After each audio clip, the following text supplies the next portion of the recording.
আসসালামু আলাইকুম, কেমন আছো তোমরা? আশা করি ভালো আছো। আমার রান্নাবাটি ইউটিউব চ্যানেলে আবার তোমাদের স্বাগতম। এটা হচ্ছে রোজার ৩য় দিন। তো আমার এতদিন ভিডিও ছাড়া হয়নি। তো আজকে ভাবলাম একটা ভিডিও করব। তো সকাল সকাল ভাবলাম যে আজকে আমাদের পালের যে মোরগ আছে সেগুলোই রান্না করব। তো এখানে হচ্ছে আমাদের 2টা মোরগ আছে। 2টা হচ্ছে মানে একটা রান্না করব, একটা হচ্ছে রেখে দিব। তো এগুলো হচ্ছে ওনাদের বাড়ি চলে যায় দেখে হচ্ছে 2টাই আজকে জব দিয়ে ফেলবো। তো এখানে 2টা মোরগের জব দিয়ে দিচ্ছি। এই যে কেটে ফেলেছি। এই 2টাই আমাদের পালের অনেক বড় মোরগ। অবশ্য এখানে কেমন দেখা যাচ্ছে কি না যাচ্ছে আমি জানি না।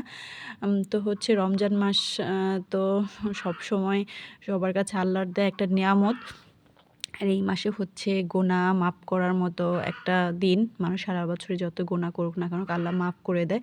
তো এখানে হচ্ছে মুরগিটা দুটো কেটে নিয়েছি। তো একটা রেখে দেব, আর একটা হচ্ছে রান্না করব এখন।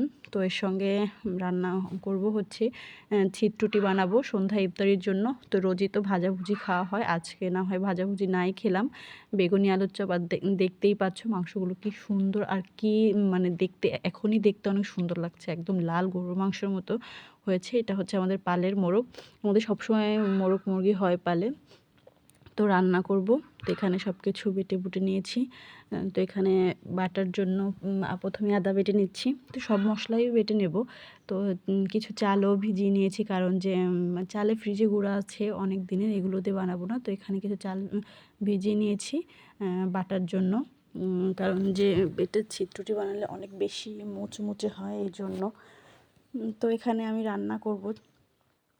সবার কাছে একটা কথা বলে নিই, যে আমি অত ভালো ভিডিও করতে পারি না, আর হচ্ছে আমি প্রফেশনাল ভিডিও করি না।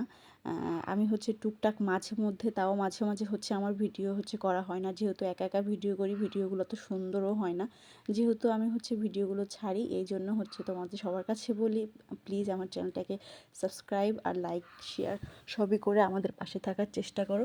তো এখানে মুরগিটা রান্না করছি মশলাটা কষিয়ে। যেহেতু রোজা, সবারই ক্লান্তি লাগে শেষ সময়ে। তো এই 2 দিন হয়েছে সব কিছু অন্যরকমভাবে খাওয়া হয়েছে। আজকে মানে আগের দিন রাত থেকেই বলছিলাম যে আজকে কোনো তেলের চপ টপ কিছুই করবো না, শুধু এগুলোর উপর দিয়ে যাব আর অন্য রান্না। তো সব কিছু যদিও দেখাতে পারি না, তো এটা দেখাচ্ছি। মুরগির মাংসটা সুন্দর করে কষিয়ে নিচ্ছি। দেখতে খুবই লোভনীয় হয়েছে যখন রান্না করছি তখন। আর মানে খেতেও অনেক সুস্বাদু হয়েছে যখন হচ্ছে খেয়েছি। তো ভিডিওটা হচ্ছে পরে এডিট করা। তো না, সুন্দরই হয়েছে, যেহেতু রোজা কোনো কিছু না লবণ মরিচ না দেখেই দেওয়া, এর জন্য ভালোই হয়েছে। তো আলহামদুলিল্লাহ, সব কিছুর পরে আল্লাহর শুকরিয়া আদায় করতে হবে। তো আমার রান্নাটা প্রায় এখন আলু দিয়ে কষিয়ে নেব। তারপরে হচ্ছে ছিটুটি বানাবো, যেহেতু বিকাল হয়ে গেছে। তো তাড়াহুড়ো করেই রান্নাটা করা। প্রায় 4টা বেজে গেছে। এখনও মাংসটাই রান্না শেষ হয়নি, আর অন্য সব কিছুই রান্না হয়ে গেছে।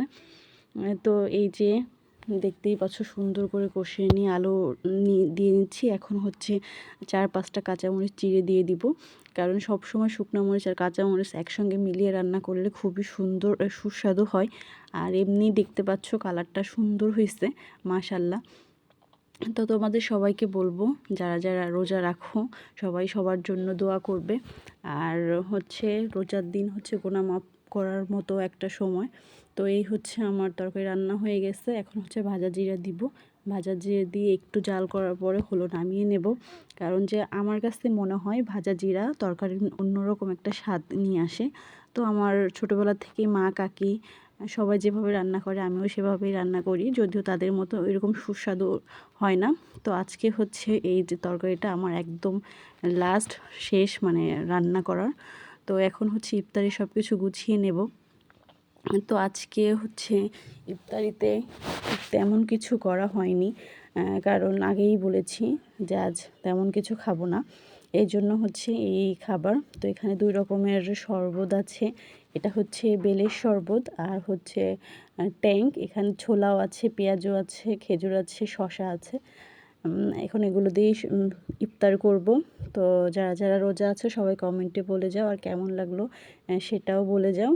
আর সবাই মানে ভালো থেকো, সুস্থ থেকো। আল্লাহ হাফেজ। এখন হচ্ছে ইফতারের সময়।